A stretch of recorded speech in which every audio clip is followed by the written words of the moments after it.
Amém? Evangelho de Lucas, no capítulo 10. Nós vamos ler o verso 25 até o 29. Amém? Em nome de Jesus. Lucas 10, 25 ao 29. A Bíblia nos diz assim: Eis que certo homem, intérprete da lei, ou mestre da lei, se levantou com o objetivo de pôr Jesus à prova e lhe perguntou: Mestre, que farei para herdar a vida eterna? Então Jesus lhe perguntou: O que está escrito na lei? Como você a entende? A isto ele respondeu: Ame o Senhor seu Deus de todo o seu coração, de toda a sua alma, com todas as suas forças e com todo o seu entendimento. E ame ao seu próximo como a si mesmo. Então Jesus lhe disse: Você respondeu corretamente. Faça isto e você viverá. Mas ele, querendo justificar-se, perguntou a Jesus: Quem é o meu próximo? Amém? Feche seus olhos, vamos orar. Senhor, eis aqui a tua palavra. Que nessa noite, Pai, ela seja dirigida aos corações pelo teu Espírito, em nome de Jesus, para nos trazer clareza e nos colocar diante de ti, Senhor, humildes, em nome de Jesus. Amém. Meus irmãos, você sabe muito bem que essa é a parábola do bom samaritano. Amém? Provavelmente, se você é um pouco mais curioso, como eu era quando estava embaixo, amém? A gente sempre tenta olhar de cima assim, às vezes, e ver para onde está indo aquilo ali, Às vezes é um texto pequeno, como eu li aqui alguns versículos, amém? A gente tenta entender o que veio antes, o que veio depois, ou o que significa aquilo ali, normalmente porque a Bíblia dá os títulos, Os subtítulos daquilo que está sendo dito, amém? E provavelmente aí na sua Bíblia está escrito: o bom samaritano, que a gente chama de parábola, amém? Porque é uma parábola, é algo que Jesus conta para ilustrar uma verdade espiritual com coisas naturais, amém? A parábola consiste ali em exemplos de pessoas, de vidas, de histórias, de caminhos que se cruzam e não se cruzam, amém? Com os quais Jesus usa para exemplificar um exemplo. Exemplificar um exemplo é bom, mas para trazer luz a algo que ele está tentando fazer com que as pessoas entendam. Amém? E a parábola do bom samaritano é muito clara, irmãos? E todo mundo conhece ela. Eu acho que, na verdade, esse tipo de parábola aqui é o que mais sai até da igreja, e que normalmente as pessoas sabem do que se fala. Amém? Do que a parábola quer dizer, porque isso se conhece por aí, não precisa ser necessariamente um crente ou alguém que frequente a igreja para saber que existe uma parábola chamada o bom samaritano. Amém? Até porque o termo bom samaritano, ele é usado normalmente, até na cultura, irmãos, para se referir a pessoas de boa índole, pessoas bondosas, pessoas caridosas, pessoas generosas, pessoas que tiram de si para dar para os outros, enfim. Amém? A parábola consiste, irmãos, em uma pessoa que está descendo de Jerusalém, amém? Tomando o seu caminho, contrário à cidade santa. Amém? E ele no meio do caminho, ele é atacado por ladrões e eles o espancam, deixam quase morto, a Bíblia diz. Semi-morto, quase morto, como se estivesse morto. Então, Jesus diz que 2 homens passaram, 2 homens da religião, 2 homens do templo, 2 homens da lei, passaram de longe, passaram de largo, passaram por cima e ignoraram aquela pessoa que estava morta, deitada no caminho, porque na verdade eles seguiam o mesmo caminho que ele. Mas então Jesus disse que um terceiro homem, uma terceira pessoa, que ele o chama de bom samaritano, passa, então presta ajuda, porque ele era o único que tinha azeite, ele era o único que tinha vinho para curar as feridas daquele homem. Amém? A parábola consiste nisso, mas eu não quero pregar a parábola do bom samaritano aqui nessa noite, irmãos, porque eu quero atentar em uma outra coisa. Talvez a frase, irmãos, que mais chame a atenção aqui nesse texto, tem 2 frases que chamam a atenção. A primeira, irmãos, é o que Jesus diz ali no verso 28, em que Jesus confirma a resposta daquele homem e diz: faça isto e você viverá. Amém? Repita assim comigo: faça isso e viverás. Essa é a primeira frase que chama mais atenção aqui, que na verdade é a resposta de Jesus para a resposta do homem. Amém, irmãos? Por quê? Aquele homem tinha feito primeiramente uma pergunta, e uma pergunta cheia de segundas intenções. Em algumas vezes nos evangelhos você repara que o autor deixa bem claro que fulano de tal fez determinada pergunta porque eles queriam provar Jesus, eles queriam encurralar Jesus com alguma segunda intenção para ver se alguma resposta, alguma fala, algum ensino de Jesus faria com que eles o prendessem, o matassem, que era a intenção deles. Amém? Lucas deixa muito claro isso, irmãos, que o homem fez uma pergunta com segundas intenções. Ele queria encurralar Jesus. E a pergunta era basicamente: mestre, o que eu tenho que fazer para herdar a vida eterna? Amém? Ele chega em Jesus e faz esta pergunta: o que eu preciso fazer para herdar a vida eterna? E você vê aqui no texto, irmãos, Lucas diz que Jesus então responde a primeira pergunta com uma outra pergunta. Ele diz, a pergunta era: o que fazer para herdar a vida eterna? Jesus responde ao homem: o que está escrito na lei? O que você entende do que lá está escrito? Amém? Jesus responde então a pergunta com outra pergunta, querendo uma resposta, querendo que o homem dissesse aquilo que lá estava escrito e como ele entendia o que lá estava escrito. Porque, irmãos, se a resposta fosse correta, como foi, aí nós temos um dilema. Se você sabe o que deve fazer e não faz, a Bíblia diz que você está pecando. Amém? Então o homem responde, irmãos, com um resumo muito correto. Jesus, aliás, usa esta mesma frase em outro texto. Ele faz um resumo correto das leis e dos mandamentos do Antigo Testamento. Ele diz: ame o Senhor, o seu Deus, com todo o seu coração, com toda a sua alma e com todas as suas forças, e ao próximo como a si mesmo. Amém? Ele resume tudo aquilo, irmãos, que ele tinha aprendido desde pequeno, tudo aquilo que ele viveu estudando, como amar a Deus, amém? Com todo entendimento, com toda a força, com todo o coração, e ao próximo como a si mesmo. Amém? Então, veja, irmãos, que ele tinha a resposta para a pergunta. Amém?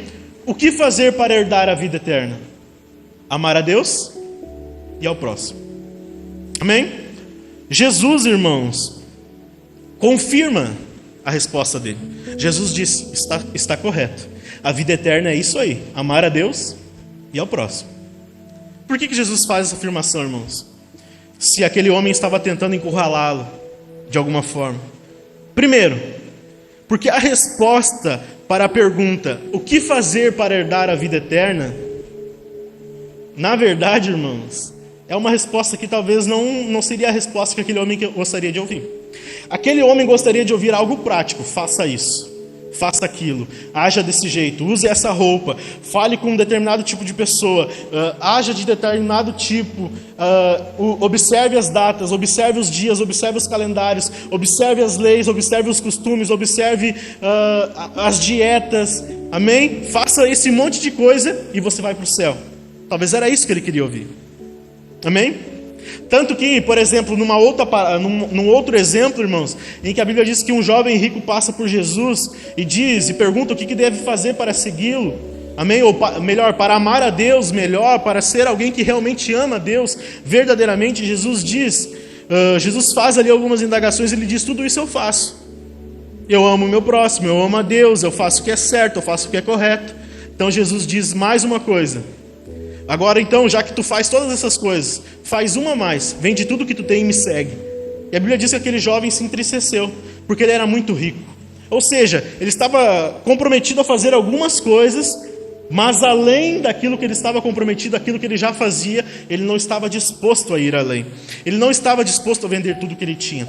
O que eu estou querendo dizer com isso, irmãos? Que a resposta para a pergunta: o que fazer para herdar a vida eterna? É bem simples: nada. Repita comigo: nada. Por quê, irmãos? Porque talvez a resposta mais simples que Jesus poderia dar a ele era essa: nada. Você não pode fazer nada, sou eu quem vai fazer. É Jesus quem faria por ele, assim como foi ele quem fez por mim e por você. Nós não fizemos nada, quem fez foi ele. A vida eterna é um dom, é um direito que ele nos dá, algo que ele nos garantiu. Se cantava antigamente na igreja: tudo que Jesus conquistou na cruz é direito nosso. Quem conquistou na cruz? Jesus. O que fazer para herdar a vida eterna? Nada.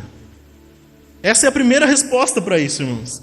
Segundo, Jesus confirma aquele resumo que ele faz das leis, amar a Deus e amar o próximo, irmãos, porque a vida eterna é realmente isso. É necessário amar a Deus. Amém? Todas as leis se resumiam nisso. Tudo se resume nisso. Amar a Deus e ao próximo.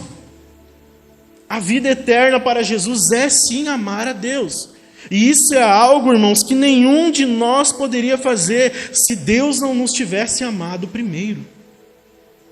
Nenhum de nós poderia amá-lo, irmãos, da forma como Ele espera, se Ele não tivesse vindo ao nosso encontro. Então, se você é um filho de Deus e se sente amado por Deus, saiba, irmãos, que esta foi a vontade de Deus para você, ir ao seu encontro, entrar no seu coração e te oferecer amor. Só assim você consegue retribuir. Isso é que nós chamamos de graça. Amém? Então, realmente, irmãos, a vida eterna consiste nisso, amar a Deus. Amém? Por quê, irmãos? Porque nós devemos amar primeiramente o Deus da nossa salvação.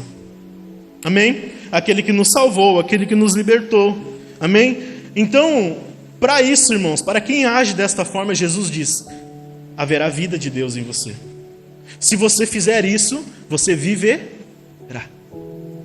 Diga assim para o irmão do seu lado: se você amar a Deus, você viverá. Mas diz assim, não é só isso. Porque Jesus disse: se você amar a Deus e ao próximo, você viverá. Amém? Então perceba, não há nada que você possa fazer para herdar a vida eterna. Mas, para herdar a vida eterna, você precisa amar a Deus e ao próximo. Parece paradoxal, mas não é. Porque, como eu disse, Jesus te amou primeiro. Então você pode oferecer o amor de volta. Amém? Jesus resume dessa forma, e tanto é verdade isso, irmãos, que na resposta daquele homem, amar a Deus, isso é tão importante, irmãos, é tão significante isso aqui que ele está dizendo, que na verdade, irmãos, o amor ao próximo é uma consequência de amar a Deus. Um está ligado ao outro, um é resultado do outro. Amém? Na verdade, a única forma de amar o próximo é amando a Deus. Amém? Se nós amamos o próximo, irmãos, é porque estamos, primeiramente, sendo amados por Deus e o amando de volta. Esta é a forma correta, porque é o amor de Deus que nos ensina a amar. Amém? É o amor de Deus, irmãos, que nos ensina a amar, irmãos, primeiramente a Ele e depois o outro. Então, irmãos, a resposta para a pergunta que o homem faz ali no verso 29, a Bíblia diz assim: mas aquele homem, querendo justificar-se, perguntou a Jesus: quem é meu próximo? Repare que Lucas já diz de cara que isso aqui é uma desculpa. Ele diz: esse homem está tentando se justificar. Ele está fazendo uma pergunta, com o perdão da palavra, tolerância zero. Eu ia usar outra palavra, mas lembre-se daquele velho da Zorra Total, né? Pergunta idiota, tolerância. Claro que a Bíblia não lida dessa forma, mas Lucas já está deixando claro que isso aqui não é uma pergunta que se faz. Como assim, quem é meu próximo? Quem é meu próximo? Quem é meu próximo? Sabe, irmãos, este é o tipo de resposta para uma pergunta. Na verdade, esse tipo de resposta, irmãos, só terão aqueles que amam a Deus verdadeiramente. Quem é meu próximo? Só aqueles que amam verdadeiramente terão essa resposta dentro de si. Que é o que aquele homem não entendia. Porque talvez esse fosse o grande dilema dele, irmãos. Ele tinha um coração egoísta. E isso estava dentro do coração dele, irmãos, quem sabe enraizado. Porque a pergunta, quem é meu próximo, carrega consigo outras perguntas. Na verdade, irmãos, talvez o que ele estava querendo dizer é: quem além de mim merece ser amado como Deus ama?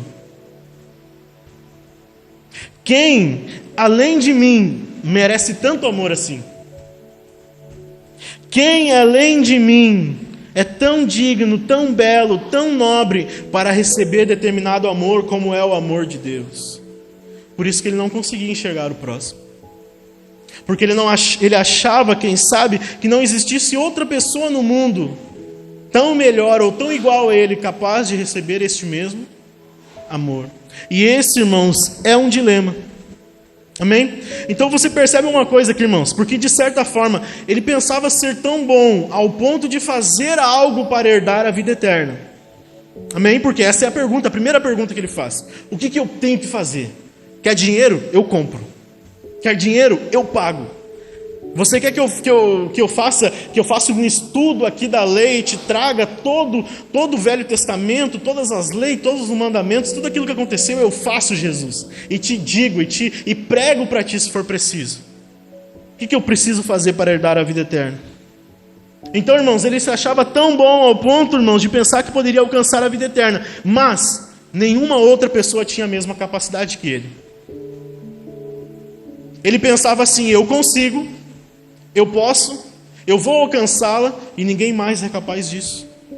Ninguém mais tem a capacidade, ninguém mais tem a moral, ninguém mais tem a ética ou o estudo para alcançar o Deus da salvação.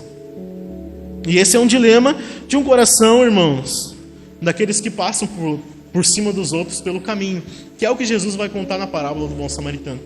Pessoas passando por cima de outras pessoas que estão deitadas, quase mortas. E passam irreverentes, irrelevantes, insignificantes, passam longe, como Jesus conta na parábola. Um coração egoísta. A desculpa, irmãos, que aquele mestre da lei dá a Jesus é como quem diz: eu não sei quem é o meu próximo. Eu não sei quem é. Me aponte. Me diga qual pessoa. Me diga. Eu não sei. Na verdade, irmãos, esse também é o tipo de pergunta que reside num coração, irmãos, que na verdade não sabe nem quem é Deus. Quem é meu próximo? Não sei. Não sei nem quem é Deus. Quem é o meu próximo? Aqueles que estão à minha volta? Aqueles que estão dentro da minha casa apenas? Aqueles que são fáceis de amar? Quem é meu próximo? Esse é o tipo de pergunta, irmãos, de quem não conhece a Deus. Como eu disse antes, a resposta, irmãos, para quem é o meu próximo só estará no coração daqueles que amam a Deus. E aqueles que amam a Deus são aqueles que o conhecem. Repare, irmãos, que ele mesmo tinha dito, irmãos, que a síntese da lei era amar a Deus e amar o próximo.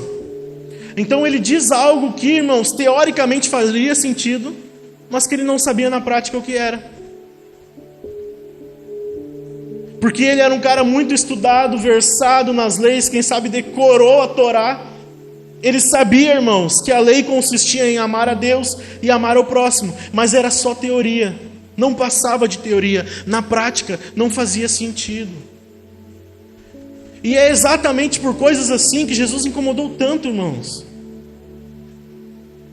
É exatamente por situações como essas, expostas nessa conversa aqui, irmãos, que Jesus levou tantas pessoas a odiá-lo, porque ele colocava em prática aquilo que Deus já tinha dito desde sempre.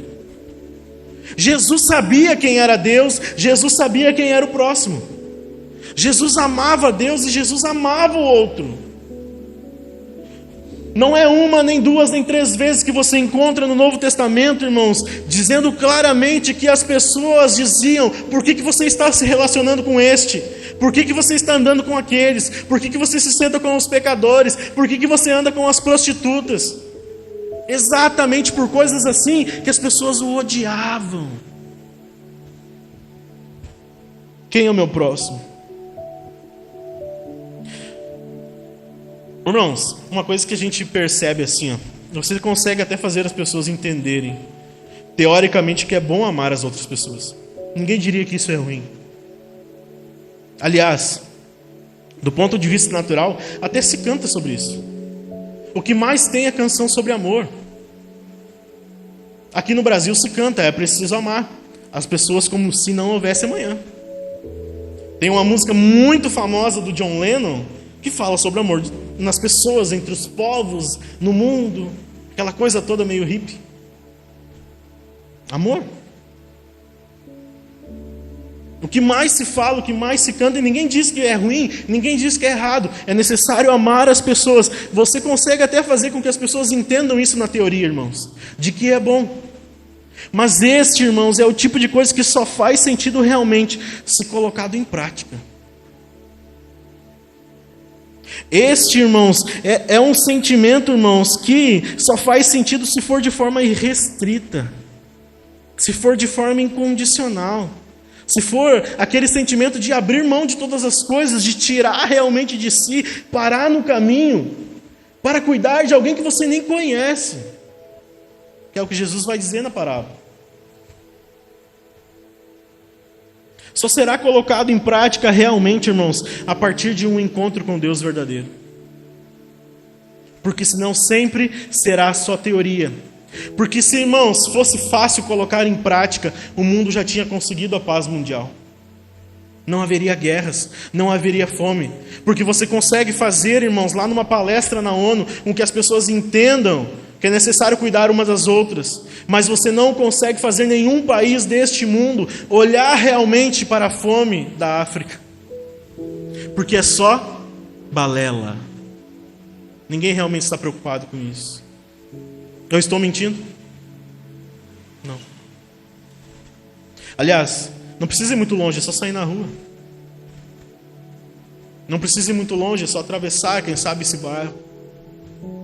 Isso faz sentido na teoria, irmãos, mas é só com o Evangelho que isso passa a ser uma decisão. É só o Evangelho que diz que o amor às pessoas, irmãos, é um mandamento.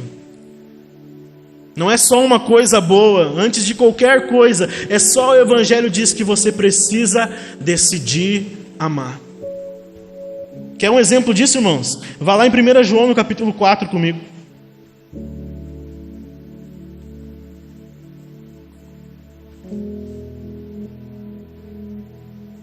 É só através do Evangelho, irmãos, que você consegue fazer com que as pessoas entendam que a teoria precisa ser colocada em prática. Veja o que João diz, irmãos. 1 João, no capítulo 4, no verso 20. Ele diz assim: se alguém disser, eu amo a Deus, mas odiar o seu irmão, esse é mentiroso.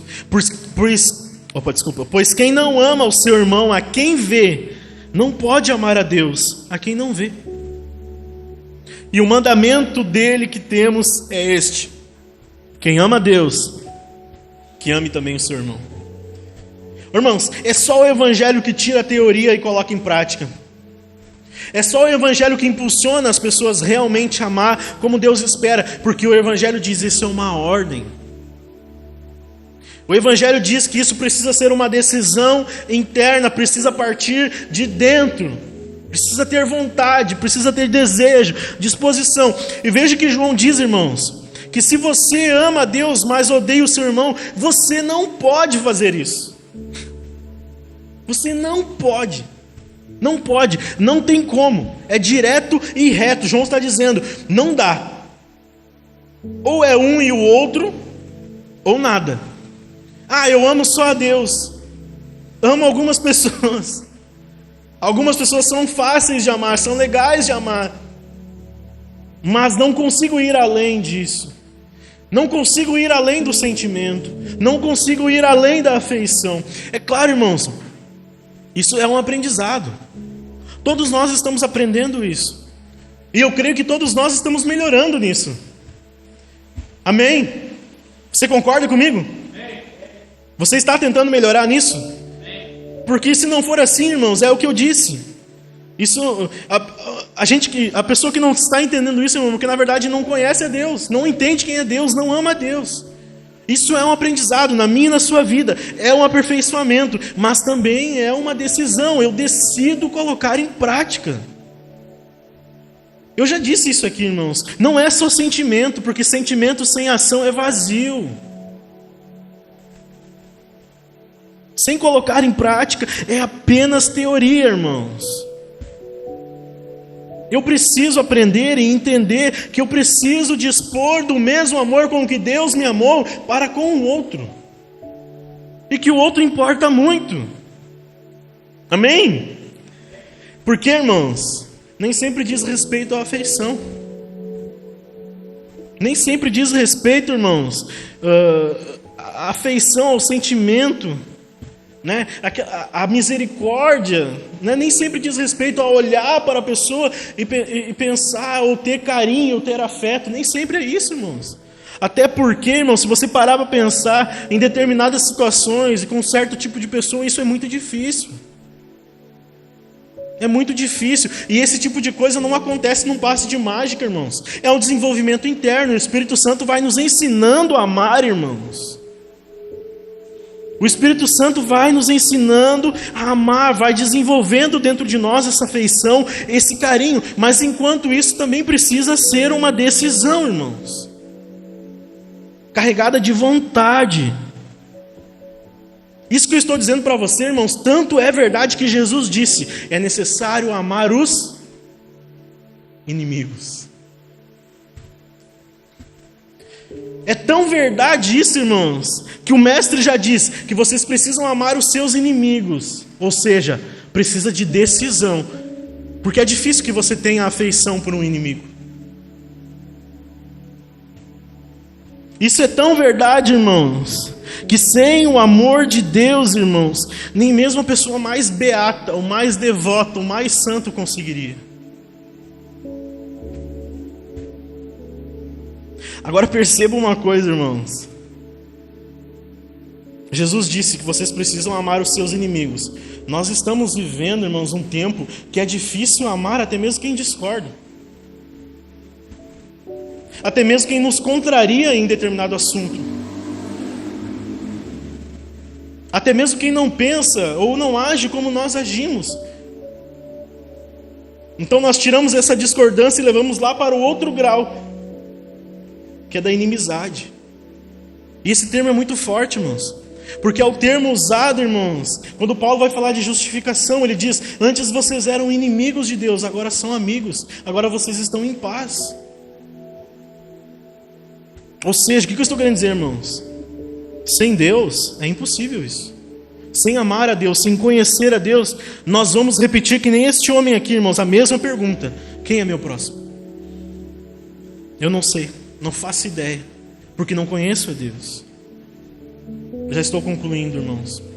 Mas o que eu quero que você entenda é que nós começamos a errar, irmãos, na verdade, quando nós associamos a salvação a algo meramente individual.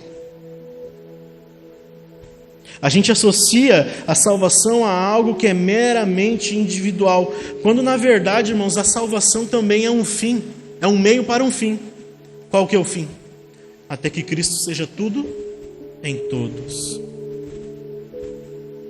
A salvação é um meio para o fim, até que Cristo seja tudo, mas não só em mim, em todos. A verdade, irmãos, é que a salvação tão almejada pelo crente, irmãos, que é aquela coisa tipo, eu preciso não ir para o inferno, ela é mais do que isso. Ela quer nos empurrar para algo que é importante: a comunhão, o partir do pão, as orações, o chorar com os que choram, o ter misericórdia uns pelos outros. A salvação quer nos empurrar para isso. Ou como diz o salmista, irmãos, um salmo que é precioso, ele diz: Deus faz com que o órfão habite em família. E a Bíblia diz no Novo Testamento que nós somos adotados por Deus. Ou seja, se eu fui adotado é porque não pertencia à família dele. Se eu fui adotado é porque agora eu faço parte da família de Deus. Até que Cristo seja tudo em todos. Amém? Agora você tem uma família. Entenda uma coisa, irmãos. Não haverá, irmãos, ninguém que verdadeiramente ame ao Deus ao mesmo tempo que não consegue enxergar o outro. Não existe. E não vai existir. Porque alguma coisa está errada. Alguma coisa não está funcionando. Sabe por quê, irmãos? Até esse momento, até agora, esse exato instante que você está me olhando, Deus não é para ser visto, irmãos, mas o outro sim. Deus não é para ser visto, o seu próximo é para ser visto. Até esse exato momento que nós estamos falando, irmãos, Deus não é para ser tocado, mas o próximo sim. As saudações que Paulo dava às igrejas nas cartas do Novo Testamento normalmente vinham com um beijo. Beijo santo. Tocar, palpar, sentir. Quando você faz isso com o próximo, é porque você está tocando Deus. É porque você está vendo Deus na vida dele. Você percebe, irmãos, o quanto isso é impactante? Porque, na verdade, irmãos, o que a Bíblia deixa bem claro é muita devoção a Deus, sem nenhuma devoção ao próximo, é hipocrisia religiosa. E, aliás, Tiago diz isso muito claro, irmãos. Não precisa abrir, mas perceba uma coisa, se eu estou caminhando para Deus, irmãos, se você está indo em direção a Deus, tenha certeza de uma coisa, se você estiver no caminho certo, esses caminhos te levarão ao outro. Não tem como, é inevitável e, aliás, é necessário. Essa é a verdadeira religião que Tiago diz em sua carta: cuidar do órfão e da viúva, cuidar dos desamparados. Porque, irmãos, na verdade não se constrói uma caminhada de fé sem os próximos que estão à nossa volta. Você precisa do outro. Aqueles que já estão aqui, irmãos, mas aqueles que Deus ainda quer alcançar, nós precisamos deles. Não se constrói uma fé, irmãos, digna, uma caminhada cristã digna, sem os próximos que estão à nossa volta. Isso é tão real, irmãos, que Jesus chega a fazer uma oração a Deus, em que Ele pede: Pai, que eles sejam um, como eu e Ti somos um.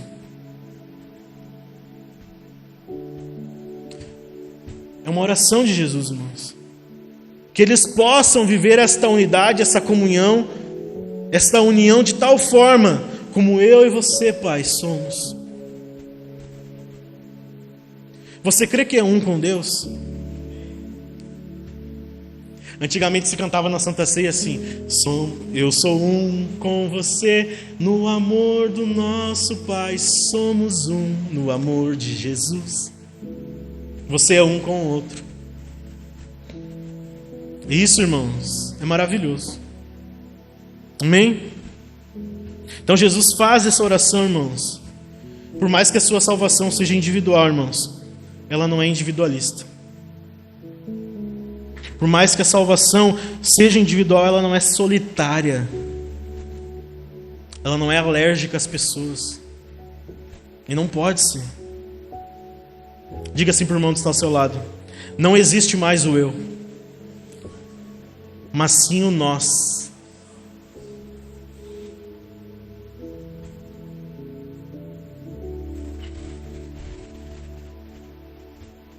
Já estou encerrando. Você sabe, irmãos, que Jesus, na verdade, Ele responde essa pergunta: quem é meu próximo? Com uma parábola. Amém? Porque, na verdade, Ele pensou que o homem já tinha entendido. Ele pergunta: o que eu preciso fazer para herdar a vida eterna? Jesus responde com outra pergunta: o que você entende da lei? O homem diz. E Jesus confirma: está correto, verdadeiramente. Se você fizer isso, você vive. Mas então o homem faz outra pergunta, querendo se justificar, dando uma desculpa: quem é o meu próximo? Eu não sei, não faço ideia. Então Jesus conta a parábola, que na verdade, irmãos, é basicamente para responder que quem faz esse tipo de pergunta, irmãos, só faz porque na verdade já está ignorando o outro. Quem faz esse tipo de, ou quem tem esse tipo de pergunta no coração, irmãos, só faz quem já está ignorando as pessoas pelo caminho. A parábola é justamente para dizer, irmãos, que homens da religião como eu e você estão passando por aí, estão caminhando por aí e estão ignorando as pessoas. Como Jesus mesmo disse, irmãos, rejeitando o cuidado para pessoas que estão quase mortas. Porque é o que realmente as pessoas lá fora são: zumbis, mortos-vivos, já estão mortos. É só o tempo da condenação, é só o tempo da morte eterna. Jesus conta na parábola que a religião passa por cima dessas pessoas como quem diz: eu não ligo, eu não me importo. Então vem alguém que ele chama de samaritano, porque os samaritanos e os judeus não se davam, os judeus tinham preconceitos com os samaritanos. Jesus usa uma figura de uma pessoa que era rejeitada pelo povo judeu para dizer: este homem foi capaz de ajudar. Porque não tem mais a ver com status social, não tem mais a ver com cultura, não tem mais a ver com a religião em si, ou com o que a pessoa faz no templo. Passa um levita, passa um sacerdote, duas das figuras mais importantes da religião no Velho Testamento. Nenhum era capaz de ajudar, mas agora aquele que era rejeitado, o samaritano, passa e estende a mão. Passa e presta socorro. Passa, irmãos, coloca aquele homem que foi deixado morto, quase morto, na sua carruagem e leva para uma hospedaria para receber cuidados. E além de toda a disposição física, irmãos, de fazer tudo isso, ele ainda vai lá e diz: olha, eu pago para o homem, o dono da hospedaria, eu pago para que você cuide dele. Esse é um tipo de amor que aquelas pessoas não estavam dispostas a oferecer. Amém, irmãos? Mas eu creio que nós não seremos assim. Amém? E nós estamos trabalhando para isso. Nós estamos falando sobre isso. Amém? Eu creio que neste 2023, irmãos, haverá muita gente quase morta pelo caminho. Se não literalmente, irmãos, figurativamente. Como no exemplo dessa parábola. Pense, irmãos, nosso país está fervendo. Tudo nos divide, tudo nos afasta. Tudo é ódio, irmãos. E o ódio vira violência. Mas é em dias assim, irmãos, que a Bíblia chama você de filho da luz. E você precisa brilhar. Nós somos os filhos da luz. E é nesses dias, irmãos, que os filhos da luz brilham e brilham e brilham ainda mais. Amém? Nós possamos saber, irmãos, com certeza, primeiramente, quem é o nosso próximo. Amém? Nós possamos saber isso, irmãos. Todos aqueles que passam pelo nosso caminho precisam receber do amor de Deus, primeiramente por nós, mas que transborda para o outro. Amém? Segundo, se nós fizermos isso, nós viveremos. E além de vivermos, veremos outras pessoas viver. É isso que está proposto aqui, irmãos. Em nome de Jesus. Se coloque de pé.